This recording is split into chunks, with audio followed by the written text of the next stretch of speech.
আমরা মনে করছি যে আমরা আমাদের শরীরে যে এফেক্টগুলো হয়, ঠিক আছে, সেইগুলোকে আমরা মাইন্ড দিয়ে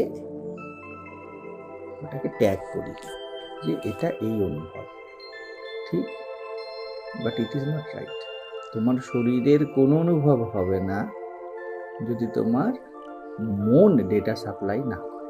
অনুভব তুমি যা কিছু করো তা শরীরে নয়, শরীরের থ্রুতে that consciousness what you are, সে নিজেকে বিভিন্নভাবে চাটতে চায়। You are not seeking truth, it is truth what you are is seeking itself through this body mind, ঠিক আছে? Truth is seeking itself.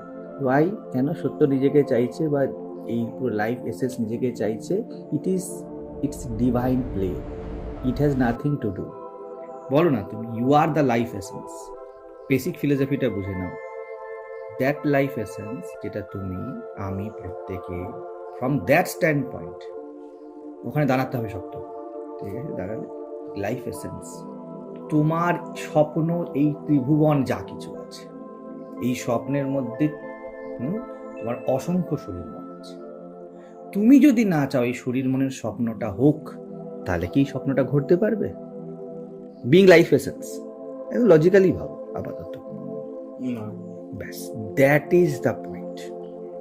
তো তুমি যে শরীর খারাপ বা শরীর ভালো থাকার অনুভব করো, it is belong to mind, and mind belong to your consciousness, or you are consciousness, your mind. Ramakrishna Dev কথামৃতে বললেন, যদি সাপে কামড়ালেও বারবার বলো, গভীরভাবে বিশ্বাস করে কেউ যে সাপে কামড়ায়নি, তাহলে বিষ নেমে যায়। এবং এটা প্রমাণিত। তো উল্টোও হয়, জলে বিষ আছে, তুমি মরেই যাবে। এগুলো একটু গভীরভাবে ভেবে দেখবে। আসলে আমরা সবাই বিষয়টা পেয়ে যাই, কিন্তু আমাদের আত্মনিষ্ঠা জাগে না, ভিতরে আমরা প্রবেশ করি না। আমি আগের দিন বলছিলাম না যে এই জগৎটার স্বপ্ন কি এর গভীরে প্রবেশ করে। সবার আগে এর আগে দরকার কি জানো?